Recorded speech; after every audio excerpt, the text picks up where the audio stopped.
अस्सलाम वालेकुम नाज़रीन, टाइम्स 24 न्यूज़ में आपका खैर मक़दम है। आइए तफसीलात पर नज़र डालते हैं।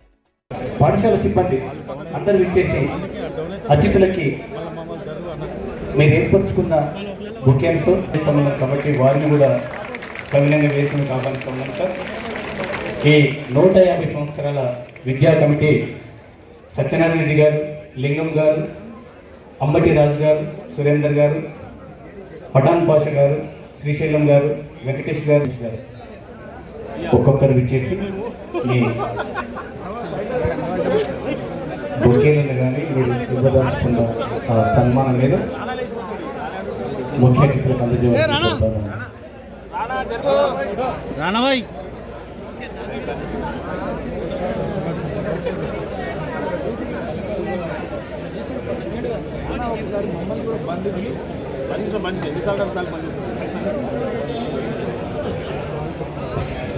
సార్, తదుపరి ముఖ్య అతిథుల చేతుల మీదుగా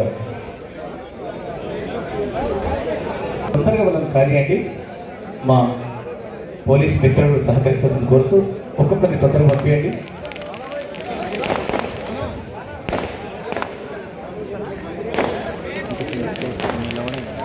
సామూహికంగా దయచేసి ప్లీజ్.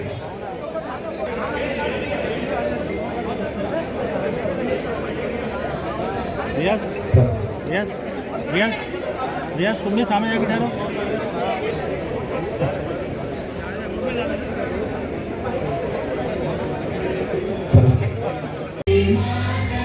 राणा कैमरा दी.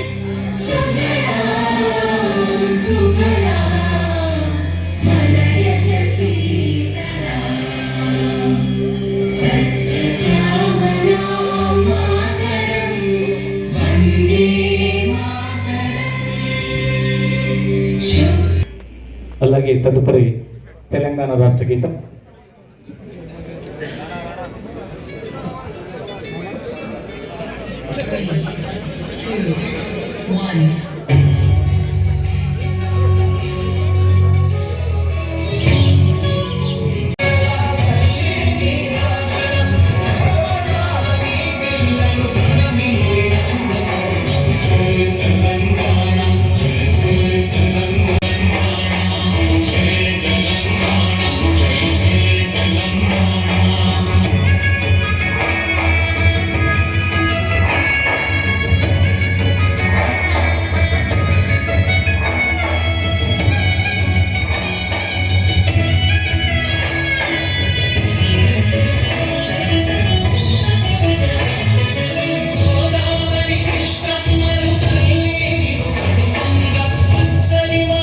శ్రీ సత్యనారాయణ రెడ్డి గారు, ఉత్తరప్రదేశ్ రాష్ట్ర మాజీ గవర్నర్, దివంగత శ్రీ రాఘవాచారి గారు, ఆంధ్రప్రదేశ్ శాసన మండలి మాజీ సభ్యులు, ప్రొఫెసర్ జి హరగోపాల్ గారు, ఉస్మానియా విశ్వవిద్యాలయం మరియు హైదరాబాద్ కేంద్ర విశ్వవిద్యాలయంలో ప్రొఫెసర్గా పనిచేసి ఎంతోమంది డైమండ్స్ని క్రియేట్ చేశారు. వీరి సేవల ద్వారా ఈ విద్యా సంస్థ గౌరవనీయమైన వారసత్వాన్ని సంపాదించుకొని నేటికి నాణ్యమైన ప్రభుత్వ విద్యకు ప్రతీకగా నిలుస్తుంది. ఈ చారిత్రక నేపథ్యంలో పాఠశాల 150 సంవత్సరాల వేడుకలను ఘనంగా నిర్వహించుకుంటుంది.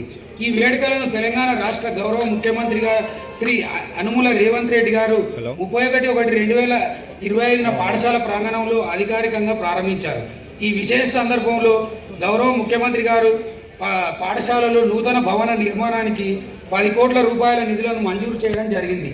ఈ నిధుల మంజూరు ప్రభుత్వ విద్యా మౌలిక సదుపాయాల అభివృద్ధికి, అలాగే చారిత్రక విద్యా సంస్థల సంరక్షణకు రాష్ట్ర ప్రభుత్వం ఇస్తున్న ప్రాధాన్యతకు నిదర్శనంగా నిలుస్తుంది. ప్రతిపాదిత నూతన భవన నిర్మాణం ద్వారా ఆధునిక తరగతి గదులు, మెరుగైన సదుపాయాలు, మెరుగైన విద్యా వాతావరణం కల్పించబడనుండగా దీని ఫలితంగా ప్రస్తుతంతో పాటు రాబోయే తరాల విద్యార్థులకు కూడా గొప్ప ప్రయోజనం కలగనుంది. ఈ 10 కోట్ల రూపాయల మంజూరు పాఠశాల గౌరవభరిత చరిత్రలో ఒక నూతన అధ్యాయానికి నాందిగా నిలిచి రాబోయే దశాబ్దాల పాటు ఈ విద్యాసంస్థ వెలుగొందేలా చేయనుంది. Thank you sir. మరియు ఇక్కడ మా గ్రామానికి ప్రథమ పౌరుడైనటువంటి హరగోపాల్ సార్ గారికి, మరియు ఇక్కడ ఉన్నటువంటి అడిషనల్ కలెక్టర్, డిఈఓ, అదేవిధంగా ఇక్కడ ఉన్న ఎంఆర్ఓ, ఆర్డీఓ, మా గ్రామస్తులు, మా యువకులు, మీడియా మిత్రులందరికీ కూడా మా యొక్క గ్రామం తరఫున ప్రత్యేక ధన్యవాదాలు తెలుపుకుంటున్నాను. మా స్కూల్లో చదివినటువంటి విద్యార్థులందరూ కూడా ఎన్నో అవకాశాలు ఉపయోగించుకొని ఉన్నత శిఖరాలకు ఎదిగి మా గ్రామానికి హరగోపాల్ సార్ లాంటి వారు మా గ్రామానికి సేవలు అందిస్తున్నందుకు ప్రత్యేక ధన్యవాదాలు సార్. ఇంకా చెప్పాలంటే 150 సంవత్సరాల సందర్భంగా గత సంవత్సరం సీఎం గారు వచ్చి ఇక్కడ మాకు కొన్ని నిధులు ఇచ్చిండు. ఆ నిధుల ద్వారా కూడా మా గ్రామాన్ని డెవలప్మెంట్ చేసుకున్నాము. అదేవిధంగా ఇప్పుడు కూడా డిప్యూటీ సీఎం అన్నటువంటి బట్టన్న కూడా మా గ్రామానికి తగినటువంటి నిధులు ఇచ్చి మా గ్రామస్తులందరినీ కూడా సహకరించి వారికి కూడా మేము సహకరిస్తాము. ఎల్లవేళలా వాళ్ళకు మేము రుణపడి ఉంటాము. మా గ్రామానికి అభివృద్ధి నిధులు ఇస్తే ముఖ్యంగా మాకు కావాల్సింది ఏమిటంటే మా గ్రామం యొక్క చిరకాల స్వప్నమైనటువంటి మొగల్గిద్ద గ్రామాన్ని గతంలో కూడా కొందూరు మండలం ఉన్నందుకు మాది మండలం కాలేకపోయింది. ఇప్పుడు ఉమ్మడి మహబూబ్ నగర్ నుండి రంగారెడ్డి డిస్టిక్ చేంజ్ అయినప్పటికీ కూడా మాది డిస్టిక్ మండలం కాలేకపోయింది కనుక ఇప్పుడన్నా శంకరన్న మాకు గతంలో మాకు మండలం ఇస్తామని చెప్పి చెప్పడం జరిగింది. అదేవిధంగా మాకు మా చిరకాల స్వప్నం మొగల్గిద్ద మండలం చేసి మా గ్రామస్తులకు చుట్టుముట్టున్న పరిసర గ్రామాలకు కూడా మాకు సహకరిస్తారని ఆకాంక్షిస్తూ మాకు ముఖ్యంగా మా గ్రామ డెవలప్మెంట్ గురించి గ్రామంలో మా దగ్గర మిషన్ అంచెలంచెలుగా గ్రామం అభివృద్ధి చెందుకుంటూ పోతుంది కాబట్టి మాకున్న నీటి వసతి, మాకు నీటి సౌకర్యం సరిపోతలేదు కాబట్టి మాకు ఒక 120 KL వాటర్ ట్యాంకు ఇవ్వవలసిందిగా కోరుతున్నాము. అదేవిధంగా మా గ్రామంలో విద్యుత్ సిబ్బంది 3 రోజుల సంది కూడా మా గ్రామంలో ఉప ముఖ్యమంత్రి వస్తున్నారని చెప్పని మా గ్రామానికి ఎంతో కృషి చేసి మాకు సేవలు అందించినందుకు వారికి ప్రత్యేక ధన్యవాదాలు. కొన్ని విద్యుత్ సమస్య పైన కొన్ని చిన్న చిన్న సమస్యలు ఉన్నాయి సార్, అవి కూడా మీ దృష్టికి తెస్తున్నాం సార్. ముఖ్యంగా మా దగ్గర గ్రామ పంచాయతీ బిల్డింగ్ సార్, మా దగ్గర ఫరూక్ నగర్ మండలనే మేజర్ గ్రామ పంచాయతీ, మా దగ్గర చిన్న గ్రామ పంచాయతీ ఉంది సార్, మాకు సరిపోవడం లేదు. వర్షం వస్తే కరెంట్ షార్ట్ కొడుతున్నా సార్, దానికి సరిపోయినటువంటి నిధులు ఇస్తారని కోరుకుంటున్నాను సార్. అదేవిధంగా మా దగ్గర మిషన్ భగీరథ నీళ్లు బంద్ అయిపోతే మాకు ఆల్టర్నేట్గా నీటి సౌకర్యానికి చాలా ఇబ్బంది ఉంది సార్. మాకు గంపల్ చెరువు నుండి ఇక్కడ ఎస్సీ కాలనీ సంపు వరకు మాకు ఒక పైప్ లైన్, మరియు అదేవిధంగా గంజిబాగు నుండి గౌనికాడ్ వరకు ఒక పైప్ లైన్ ఇవ్వవలసిందిగా కోరుతున్నాను సార్. అదేవిధంగా మా దగ్గర చెరువు ఉన్నది సార్, మా దగ్గర గిద్దకట్ట చెరువు అంటని చెప్పని దాని ఒక మినీ ట్యాంక్ బండ్గా మాకు అవకాశం ఇచ్చి మా గ్రామానికి సహకరించి మా గ్రామ అభివృద్ధికి సహకరిస్తారని చెప్పని కోరుకుంటూ, ముఖ్యంగా మా పాఠశాలలో చదువుకున్నటువంటి విద్యార్థినులు కూడా మంచి చదువులు చదివి మా గ్రామానికి మంచి పేరు తెస్తారని చెప్పని కోరుకుంటూ, ఈ అవకాశం ఇచ్చినటువంటి గ్రామస్తులకు మరియు అధికారుల బృందానికి అందరికీ కూడా పాఠశాల పూర్వ విద్యార్థి ఆర్ పాపయ్య గారు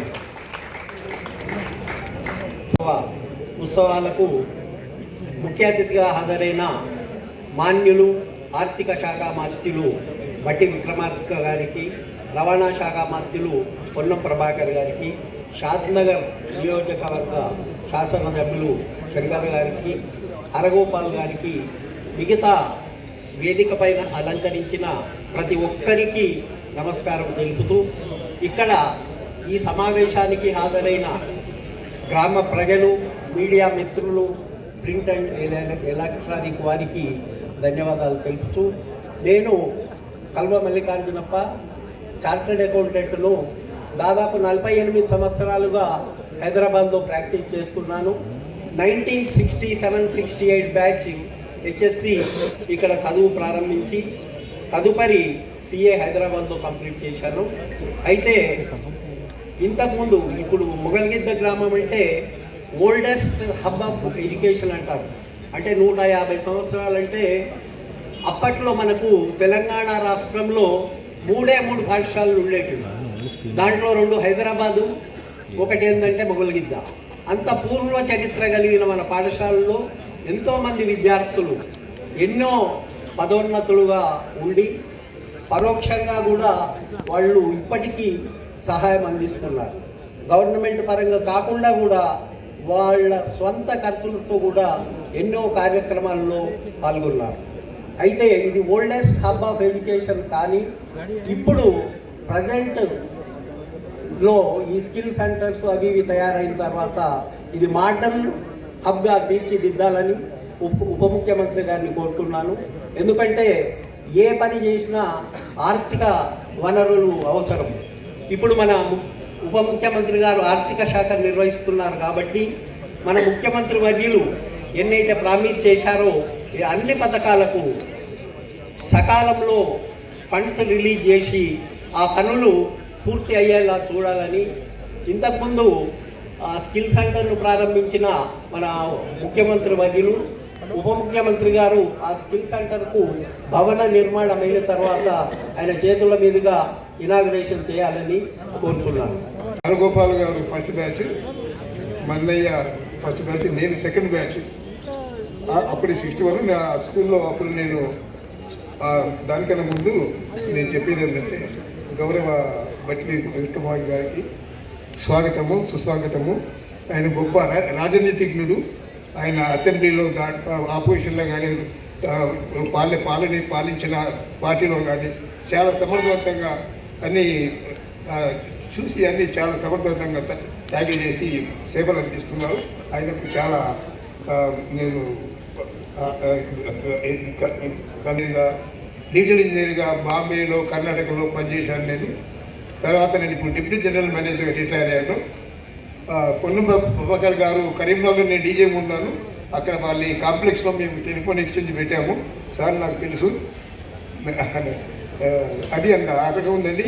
ఏం లేదు, మా దగ్గర ఇంత పెద్ద ఊరు చేస్తున్నారు, డెవలప్మెంట్ ఇంకా చేయాలి.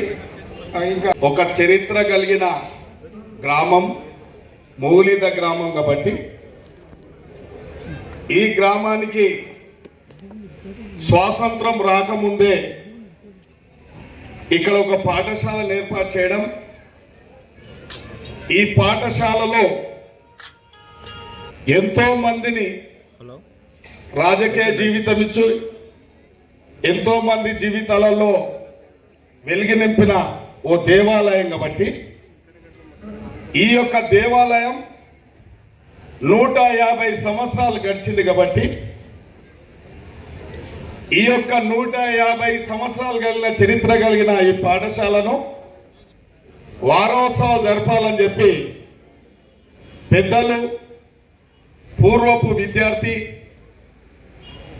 ఒక పేరు ప్రతిష్ట కలిగిన విద్యావేత్త ప్రొఫెసర్ అరగోపాల్ సార్ గారు గత సంవత్సరం రాష్ట్ర ముఖ్యమంత్రి విద్యకు అత్యధిక ప్రాధాన్యత ఇస్తున్న సందర్భంలో వారిని ఇక్కడ ఆహ్వానించి ఈ గ్రామంలో విద్యకు అన్ని సరిపోను నిధులు కూడా మంజూరు చేయించుకోవడం జరిగింది. మరొక్కసారి డిప్యూటీ సీఎం గారికి కూడా ఇక్కడికి ఆహ్వానించడం జరిగింది. పొన్నం ప్రభాకర్ అన్నను కూడా ఇక్కడ ఆహ్వానించడం జరిగింది. మరి ఈ కార్యక్రమం ఈరోజు మీ అందరి మధ్యలో జరుపుకోవడం చాలా సంతోషంగా ఉంది.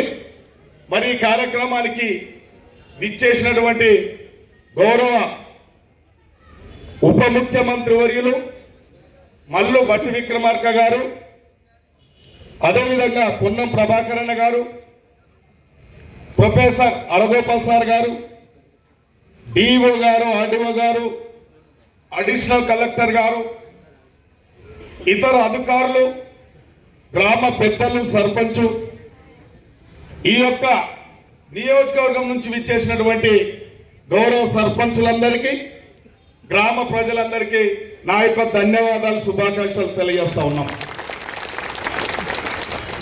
మిత్రులారా, మనం అందరం ఈ యొక్క గ్రామానికి ఎందుకు ప్రాధాన్యత ఇస్తా ఉన్నామంటే అందరికీ ఒక ఆదర్శమైన గ్రామం. ఈ గ్రామం నిజాం పరిపాలన కంటే ముందు కూడా ఇక్కడ ఈ విద్యాలయాన్ని ఏర్పాటు చేసుకుంటే ఈ యొక్క విద్యాలయంలో వాళ్ళ చరిత్ర ఎప్పుడు చెడిపోయడానికి వీలు లేదు కాబట్టి ఇలా వారిని స్మరించుకుంటున్నాం. ఇంకొక వ్యక్తి అన్నారం గ్రామానికి సంబంధించిన సత్యనారాయణ రెడ్డి గారు కూడా ఇక్కడనే చదువుకోవడం, ఒక ఉన్నతమైన విద్యలు చదివి ఒక పెద్ద రాష్ట్రం ఉత్తరప్రదేశ్కే గవర్నర్గా అయ్యిండు కాబట్టి.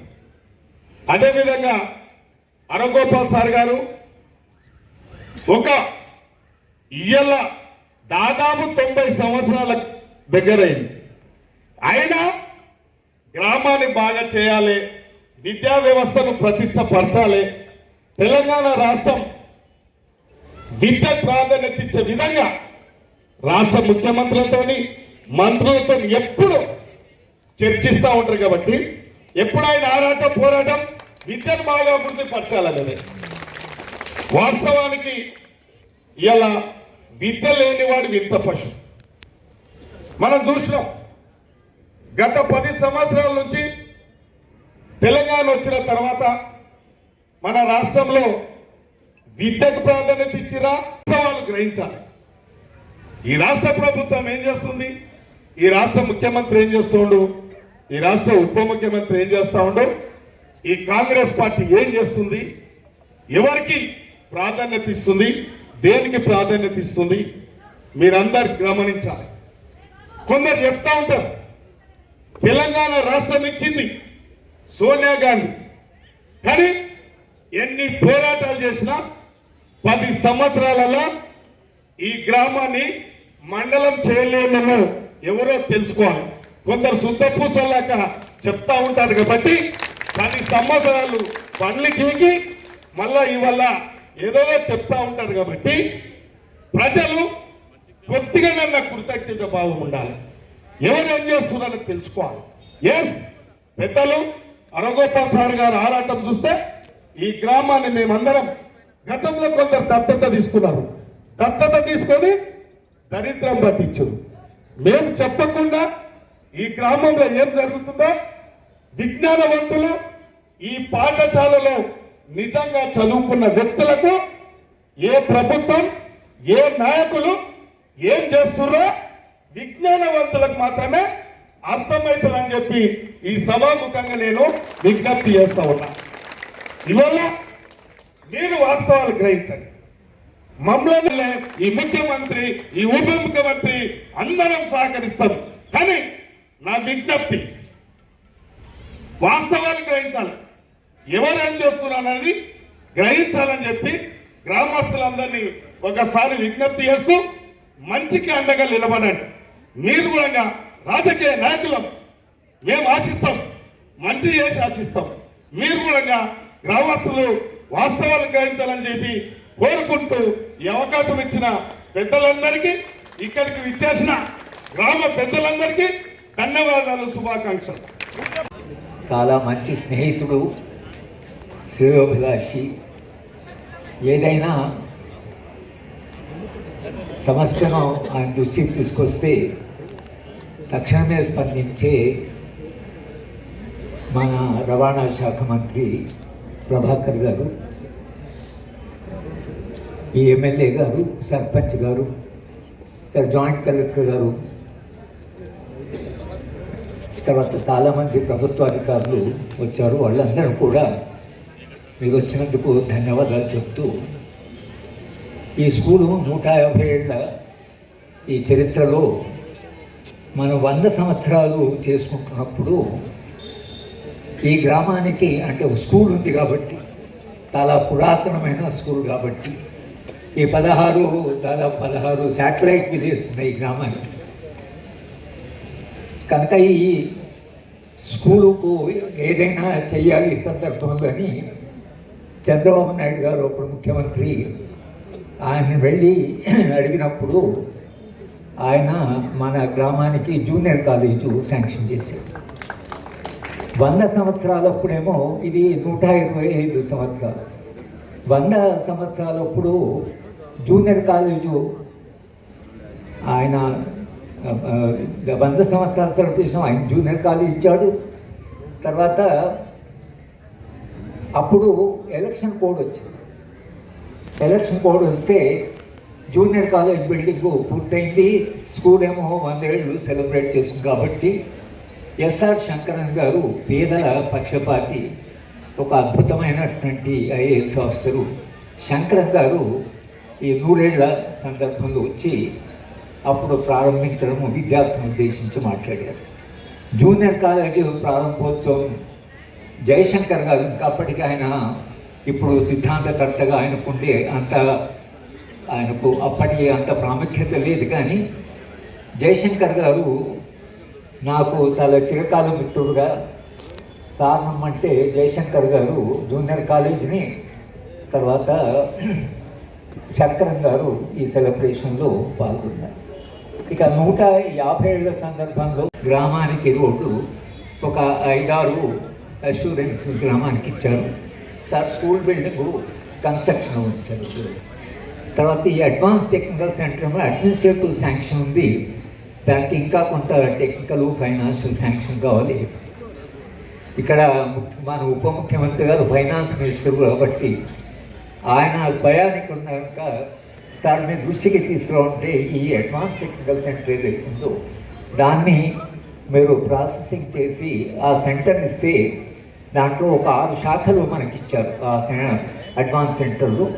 అట్లా వస్తే చాలామంది నిరుద్యోగులు ఉన్నారు కాబట్టి ఆ పిల్లలకి తప్పకుండా ఇది ఒక ప్రయోజనం ఉంటుంది, కొంత వాళ్ళ ఉద్యోగ అవకాశాలు కూడా. మన సభ్యులు వీర్లపల్లి శంకర్ గారికి, గౌరవనీయులు మనందరం కూడా మాతృదేవోభవ, పితృదేవోభవ, ఆచార్య దేవోభవాన్ని గౌరవించుకునేటువంటి గురువరేణ్యులు పెద్దలు ప్రొఫెసర్ హరగోపాల్ గారు, ఈ అడిషనల్ కలెక్టర్ చంద్రారెడ్డి గారు, మొగలిగిద్ద సర్పంచ్ గారు, డిఓ గారు, పాఠశాల అభివృద్ధి కమిటీ చైర్మన్ గారు, వేదిక మీద పెద్దలు, ఇక్కడికి విచ్చేసినటువంటి వివిధ హోదాల్లో ఉన్నటువంటి ప్రజాప్రతినిధులు, నూతనంగా ఎన్నికైన సర్పంచులు, మార్కెట్ చైర్మన్లు, మహిళా సంఘాలకు సంబంధించినటువంటి గ్రూపు సభ్యులు, అందరికీ పాఠశాల విద్యార్థులందరికీ పేరు పేరున నమస్కారం తెలియజేస్తా ఉన్నాను. ఇలా ఒక పక్క ఉత్తర తెలంగాణలో సమ్మక్క సారలమ్మ రెండు కూడా ఒకటే గద్దెల మీదకి వచ్చి పెద్ద జాతర జరుగుతూ ఉంది.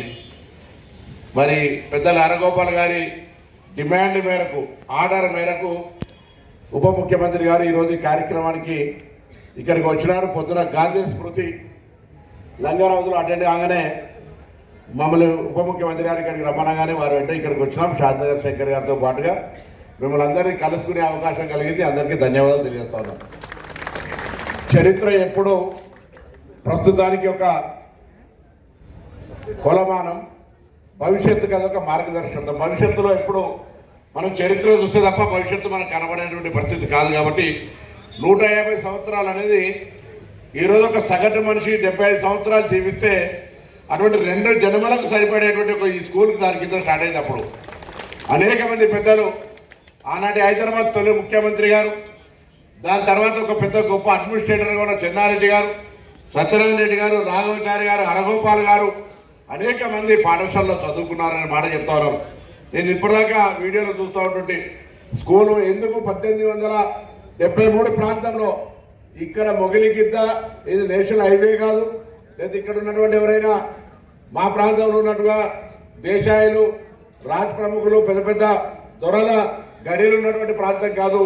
మొగిలిగిద్దల ఎందుకు ఇక్కడ ఈ పాఠశాల ఏర్పాటు చేశారనేటువంటి ఈ మొగిలిగిద్ద గ్రామానికి సంబంధించిన ప్రాధాన్యత ఏందనేటువంటి ఒక ఆలోచన చూస్తే చంద్రారెడ్డి గారు ఇప్పుడు దుర్రాజ్ ఖాన్ అప్పుడు దాని తదుపరి మరి నిజాంలకు ఒక స్థావరంగా ఉండే అప్పుడు ఈ పాఠశాల ఏర్పాటు చేసిన అసలు పాఠశాల హిస్టరీ చెప్పాలి సార్ మీరు. ఎందుకంటే 150 ఏళ్ల కింద విద్యా సంవత్సరం వచ్చింది, విద్యాలయం వచ్చింది కాబట్టి ఇలా వీళ్ళందరూ కూడా ఇంత పెద్ద మేధావులు, ఇంత పెద్ద ఒక ఏరియాని చెతకగలిగి విద్యాలయం అవకాశం వచ్చింది. విద్య, వైద్యము, ఉపాధి ఆనాడు నెహ్రూ గారి ఆలోచన.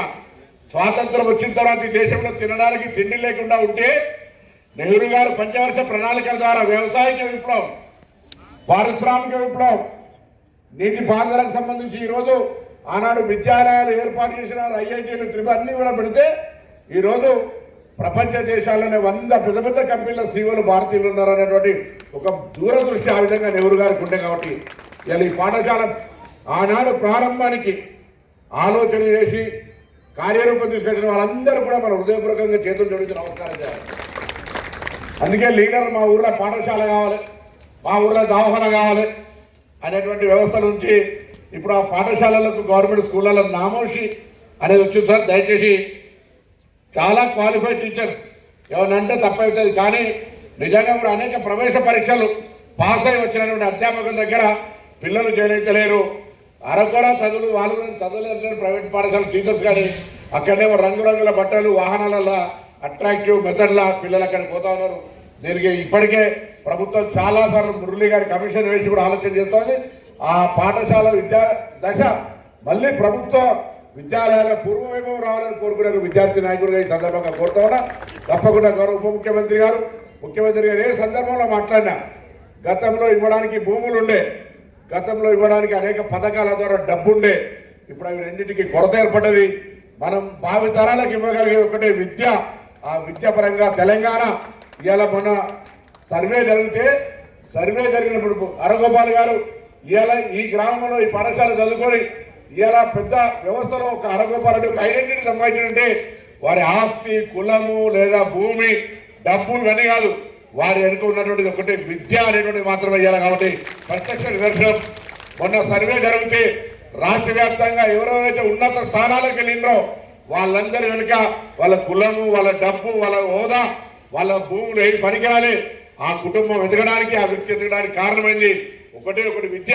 కాబట్టి ఇవాళ ఒకటి విద్య పరంగా రాజకీయాలకు అతీతంగా అందరూ ఈ దేశంలో 29వ రాష్ట్రంగా, చిన్న రాష్ట్రంగా మనం విద్యకు అందరం కూడా ప్రాధాన్యత ఇవ్వాలి. తల్లిదండ్రులు ముఖ్యంగా చదువు ఒక పూట మనం తిన్నా తినకపోయినా పిల్లల చదువు పట్ల ప్రత్యేక శ్రద్ధ, ఈ పోటీ ప్రపంచంలో వాళ్ళు ఎదగాలనుకుంటే ఆ అవకాశం ఇవ్వాలని ఈ సందర్భంగా కోరుతూ 150 సంవత్సరాల చరిత్ర కలిగిన ఈ పాఠశాలకు తీసుకొచ్చినటువంటి గౌరవ భట్టి విక్రమార్కన్న గారికి, శంకరన్న గారికి, పెద్దలు హరగోపాల్ గారికి మీ అందరికీ ధన్యవాదాలు చెప్తూ, ఆత్మీయుడు మీ అందరి కోసం నిరంతరం మా అందరితో కొట్లాడుతూ నిధుల కోసం ప్రయత్నం చేస్తూ ఈ శాసనసభ నియోజకవర్గ అభివృద్ధి కోసం నిరంతరం తప్పిస్తున్నటువంటి శ్రీ శంకరయ్య గారికి,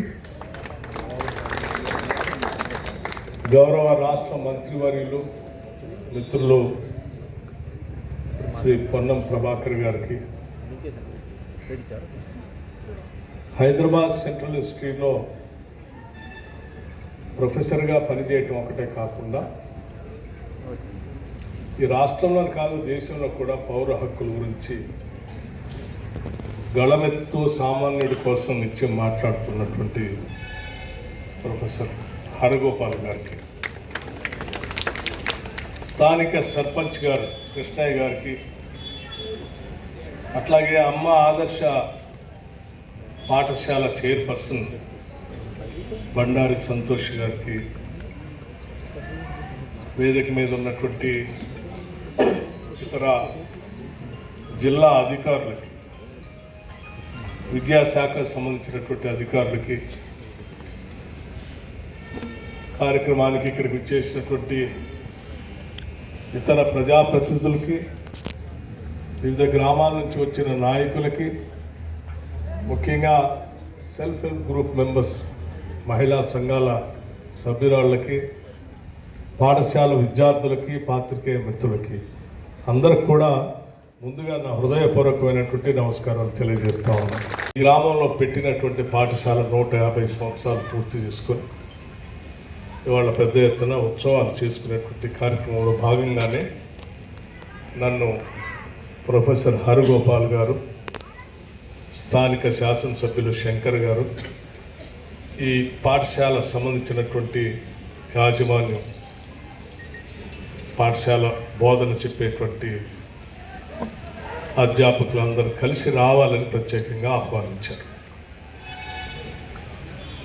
అలాగే ఈ పాఠశాల సంబంధించి గౌరవ రాష్ట్ర ముఖ్యమంత్రి శ్రీ రేవంత్ రెడ్డి గారు ఈ పాఠశాల సందర్శించి ముఖ్యమంత్రిగా ఈ పాఠశాల అభివృద్ధి కోసం గతంలో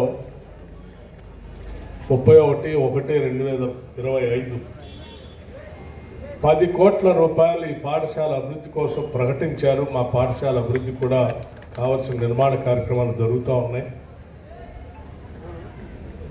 ఈ కార్యక్రమానికి మీరు తప్పనిసరిగా మీరు రావాలి అని చెప్పి వారు ఆహ్వానించినప్పుడు మొగిలిగిద్ద పాఠశాలన్నా ఇందులో చదువుకున్నటువంటి మహానుభావుడు బోరుగులు రామకృష్ణారావు గారన్నా మా అందరికీ ఎనలేనటువంటి భక్తి శ్రద్ధలతో కూడినటువంటి గౌరవభావం ఉంది. సరే, దానికి కారణాలు మనం విశ్లేషిస్తే చాలా కారణాలు ఉన్నాయి, పెద్ద పెద్ద కారణాలు. బహుశా ఇప్పుడున్న తరానికి పెద్దగా ఆనాటి సమస్యలు కానీ ఆ సమస్యల పరిష్కారం కోసం ఆయన తీసుకున్నటువంటి విప్లవాత్మకమైనటువంటి నిర్ణయాలు కానీ పెద్దగా తెలిసి ఉండకపోవచ్చు. కానీ ఆ నిర్ణయాలు ఈరోజు మనం చదువుకోవటానికి సామాన్యంగా కనపడుతుండొచ్చేవి, ఎందుకంటే అలవాటు పడినాం కాదు. కానీ వారు ఆనాడు తీసుకున్న నిర్ణయం బహుశా తరతరాలుగా ఈ సమాజంలో ఉన్నటువంటి అనేక కార్యక్రమాల పైన ఆ సామాజిక మార్పు కోసం ఆయన తీసుకున్న నిర్ణయాలు మామూలు నిర్ణయాలు కాదు. అవి చాలా గొప్ప నిర్ణయాలు. దున్నేవాడిదే భూమి, భూమి కోసం భక్తి కోసం పోరాటం అంతా వారిదే. దున్నే ఏ రైతుకి భూమి మీద హక్కు లేదు. వెట్టి చాకిరి, జమీందారి, జాగీర్దారి. అటువంటి పరిస్థితుల్లో హైదరాబాద్ స్టేట్ కాంగ్రెస్ స్థాపకుడిగా ఈ ప్రాంతంలో ఆనాటి ఉమ్మడి మహబూబ్నగర్ జిల్లాలో పుట్టినటువంటి మహానుభావుడు ఒక కుగ్రామంలో పుట్టి ఇక్కడ చదువుకొని అట్లాగే వివిధ ప్రాంతాలకు వెళ్ళి చదువుకొని వారు లాయర్గా పట్టా పుచ్చుకున్న తర్వాత కూడా ప్రాక్టీస్ చేస్తూ కూడా చదువుకున్న నాటి నుంచి వారు చూసినటువంటి అనేక సామాజిక అంశాలు ఆయన్ని ఎప్పుడు కూడా వెంటాడుతూనే ఉన్నాయి. ఈ సామాజిక మార్పు తీసుకొని రావడం కోసం నా జీవితం ఉపయోగపడాలని చెప్పి ఆయన తప్పిస్తూనే ఉండేవాడు. అలా తప్పిస్తూ వృత్తిని కూడా వదిలిపెట్టి తిరిగి రాజకీయాల్లోకి వచ్చి పెద్ద ఎత్తున అటునాటి ఉద్యమంలో గ్రంథాలయ ఉద్యమాన్ని కూడా స్థాపించి ఆ గ్రంథాలయ ఉద్యమాల ద్వారా ప్రజలను చైతన్యపరుస్తూ నిజాం నిరంకుశ పరిపాలనకు వ్యతిరేకంగా స్వాతంత్ర పోరాటాన్ని సాగించినటువంటి గొప్ప మహానుభావుడు చదువుకున్నటువంటి పాఠశాల ఇది. ఆయన ఈ పాఠశాలలో చదువుకోవటం, ఈ పరిసర ప్రాంతాల్లో నడయట్టం అనేది నిజంగా గొప్ప కార్యక్రమంగానే మనం అందరం చూడాలి. ఆనాటి సాయుధ రైతాంగ పోరాటం బహుశా ప్రపంచంలో ఎక్కడ కూడా రైతులు తుపాకులు పట్టుకొని దేశంలో మిగతా ప్రాంతాల్లో స్వాతంత్రం కోసం పోరాటం జరుగుతూ ఉంటే ఇక్కడ ఉన్నటువంటి ప్రాంతంలో భూమి కోసం పోరాటం జరిగింది.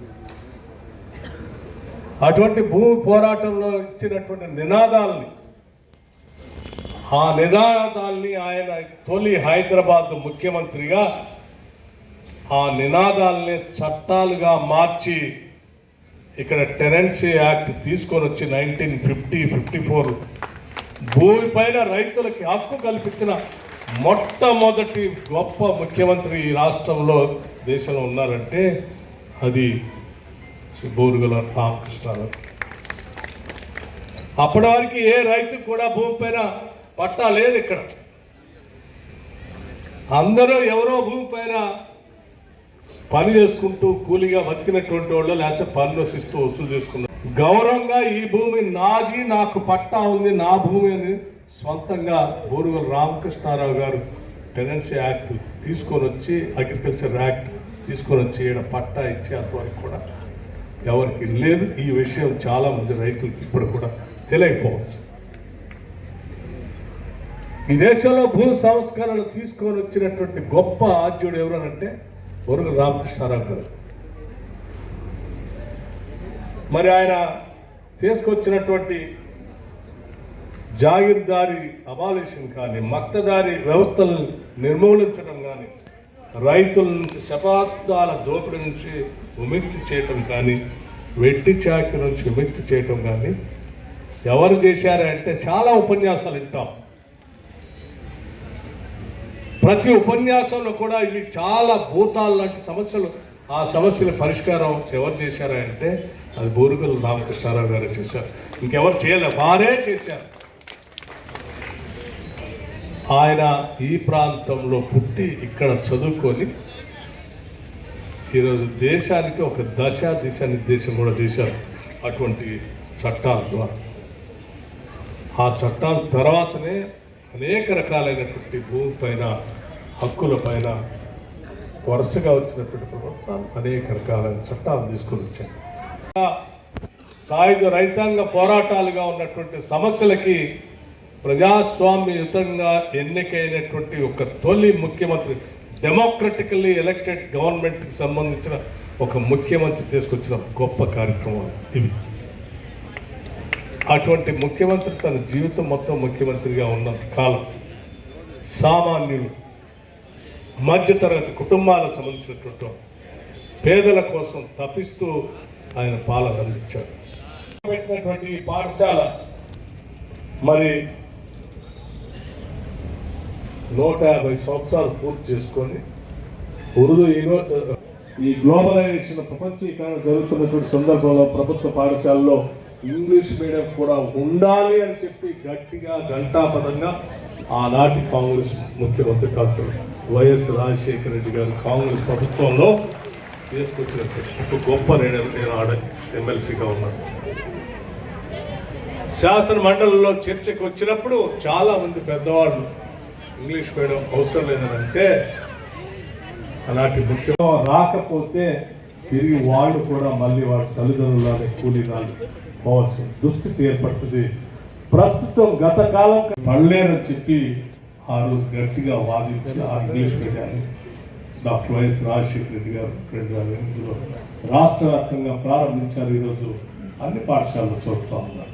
తెలుగు వద్దని కాదు, తెలుగు కూడా కావాలి. తెలుగుతో పాటు ప్రపంచంతో పోటీ పడేట్టుగా ఈరోజు ప్రొఫెసర్ హరిగోపాల్ గారు విద్య పైన బాగా దృష్టి పెట్టాలి. మాకు తెలుసు ఈ రాష్ట్ర ప్రభుత్వ పరిస్థితి ఆర్థికంగా అనుకూలంగా లేకపోయినప్పుడు కూడా విద్య పైన దృష్టి పెట్టాలి అని చెప్పినటువంటి మాటని తప్పనిసరిగా ఈ ప్రభుత్వం సహృదయంతో ఆలోచన చేస్తాం.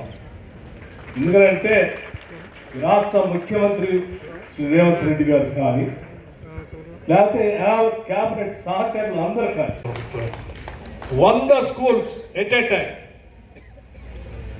22,500 కోట్ల రూపాయలు స్కూల్స్ కావాలంటే కమ్ వాట్ మే. ఎన్ని సమస్యలను ఎదుర్కొన్నా ఈ పాఠశాలను మాత్రం నిర్మిద్దాం. ఇందులో చదువుకునేటువంటి పిల్లల భవిష్యత్తు ఈ రాష్ట్ర భవిష్యత్తు. ఆ భవిష్యత్తు ఈ రాష్ట్ర భవిష్యత్తు సువర్ణ అక్షరాలతో లిఖిస్తాయి, ప్రపంచంతో పోటీపడి చేస్తాయనేటువంటి ఆలోచనతో ఈ నిర్మాణ కార్యక్రమాన్ని మొదలుపెట్టాం. ఈ శాసనసభ నియోజకవర్గంలో కూడా young India integrated residential school కొందుర్గులో మొట్టమొదటిసారి ముఖ్యమంత్రి రేవంత్ రెడ్డి గారు ఇక్కడికి వచ్చి అంతేకాదు ఎప్పుడో ఐటీఐలు పెట్టి అనాథల్లాగా వదిలేశారు. ప్రపంచం మారిపోతా ఉంది, మెకనైజేషన్ జరుగుతూ ఉంది, కంప్యూటరైజేషన్ జరుగుతూ ఉంది. ఆనాటి పాత పరిశ్రమలు పోయి కొత్త మెషినరీ వచ్చింది, దాని మీద ట్రైనింగే లేదు, ట్రైనింగ్ పొందకపోతే ఉద్యోగ అవకాశాలు లేవు. అన్ని ఐటీఐ సెంటర్స్ని వాటితో పాటు ఐటీఐ సెంటర్స్ లేనటువంటి మిగతా శాసనసభ నియోజకవర్గాలు కూడా అన్నింటినీ తీసుకొని ఒకటేసారి అన్ని శాసనసభ నియోజకవర్గాల్లో అడ్వాన్స్ టెక్నాలజీ సెంటర్స్ని శాంక్షన్ చేసి వాటిలో స్కిల్స్ నేర్పి ఈ దేశమే కాదు ప్రపంచంలో ఉన్న ప్రతి పరిశ్రమలో మన వాళ్ళు పనిచేయడానికి పనికొచ్చే పరిశ్రమలను అందులో కంప్యూటరైజ్ మెషినరీని అక్కడ తెప్పించి ఆ పరిశ్రమల యజమానులనే ఇక్కడ సిలబస్ తయారు చేయించి వాళ్ళతో పాటు విద్యాబుద్ధులు నేర్పించే స్కిల్స్ మనం ఈరోజు చేసుకున్నాం. ఆ అడ్వాన్స్ టెక్నాలజీ సెంటర్ కూడా ఈ షాద్నగర్ శాసనసభ నియోజకవర్గాన్ని ఇక్కడ కూడా శాంక్షన్ చేశాం. మొగలి విద్యకు సంబంధించినటువంటి పరిసర ప్రాంతాల్లో శాంక్షన్ అయిపోయింది. కొన్ని రోజుల్లో బహుశా అది కూడా మొదలవుతుంది. ప్రభుత్వ పాఠశాలల్లో విద్యకు సంబంధించి విద్యాబుద్ధులే కాదు, మిగతా అంశాల గురించి కూడా ఆలోచించాలి అంటే వారికి తెలుసు మేము విద్యకు సంబంధించి ఈ ప్రభుత్వం ఎంత సీరియస్గా ఉంది. పొన్నం ప్రభాకర్ గారు రెసిడెన్షియల్ స్కూల్స్ అన్నింటిని విజిట్ చేసి వచ్చి 10 సంవత్సరాలు పెరుగుతున్న ధరలకు అనుగుణంగా రేట్లు పెంచలేదు, మిగతా వాటి అన్నిటికీ పెంచారు అని రిప్రజెంటేషన్ ఇస్తే 15 రోజులు ఎగ్జామ్ చేపించేసి మిగతా శాసనసభ్యులందరూ కూర్చోబెట్టి, అధికారులు కూర్చోబెట్టి కేవలం ప్రభుత్వం వచ్చిన 15 రోజుల్లో diet charges 40% at a time పెంచాం. 200% కాస్మెటిక్ ఛార్జెస్ పెంచాం. ఇక వైద్యానికి సంబంధించి హైదరాబాద్ నగరం చుట్టూ పెద్ద పెద్ద ఆసుపత్రులు కడతాం. ప్రతి శాసనసభ నియోజకవర్గంలో ఆసుపత్రులన్నింటినీ మోడరేట్ చేస్తున్నాం. జిల్లా హెడ్ క్వార్టర్స్లో మోడరేట్ చేస్తూ ఉన్నాం. వైద్యం విద్య రెండు అందించగలిగితే అద్భుతమైనటువంటి మన శక్తే ఈరోజు మన మానవ వనరు. మన resource is our human resource. మనకు అందుబాటులో ఉన్నటువంటి ఈ హ్యూమన్ రిసోర్స్ని సానబట్టి వజ్రాలాగా తయారు చేస్తే ఈ రాష్ట్రానికి కావాల్సిన అద్భుతమైన శక్తి వస్తుందని ఆలోచనతో ముందుకు పోతా ఉన్నాం. అందుకే ఈ కార్యక్రమాలను తీసుకొని వెళ్తా ఉన్నాం. ఎదురు కూర్చున్న మహిళలందరికీ కూడా ఒక విషయం చెప్పదలుచుకున్నాం. ఇందిరమ్మ చీరలు ఇవ్వాలని ఆలోచన చేసిన సెల్ఫ్ హెల్ప్ గ్రూప్స్ అనుకున్నాం. కాదు, ఈ రాష్ట్రంలో ఉన్న మహిళలందరికీ ఇందిరమ్మ చీరలు ఇవ్వాలని చెప్పి ఆ చీరలు కూడా ఏదో ఇలా ఇచ్చినట్టు కాదు, ఇంటికి వెళ్ళి పొట్టు పెట్టి చీరాసార పెట్టినట్టు మహాలక్ష్మిని గౌరవించినట్టు ఇచ్చి రావాలని చెప్పి ఇచ్చి రావటమే కాదు, ఈ రాష్ట్రంలో ఉన్నటువంటి మహిళలందరూ కూడా ఆర్థికంగా ఎదుగుటం కోసం కావాల్సిన వడ్డీ లేని రుణాలని తిరిగి మన ప్రభుత్వం వచ్చిన తర్వాత ప్రవేశపెట్టడమే కాదు, సంవత్సరానికి కనీసం 20,000 కోట్ల రూపాయల వడ్డీ లేని రుణాలను మీకు ఇవ్వాలని నేను ప్రకటన చేస్తే అందరూ నవ్వారు. ఎక్కడ సాధ్యం? కానీ నేను ఇవాళ గర్వంగా ధైర్యంగా చెప్పగలుగుతాను. ఇప్పటికే 27,000 కోట్ల రూపాయలు వడ్డీ లేని రుణాలను ఈ రాష్ట్రంలో ఉన్న మహిళలకు పంపిణీ చేశాం. ఆ వడ్డీకి సంబంధించిన డబ్బులను చెక్కుల రూపేణా మహిళా సంఘాలకు ఇప్పటికే క్లియర్ చేసి అందించాం. ఇది ఈ రాష్ట్రం యొక్క నిబద్ధత. మహిళలకు ఎందుకు ప్రోత్సహించాలంటే ఆ మహిళ ఇంటి భారాన్ని తీసుకుంటుంది.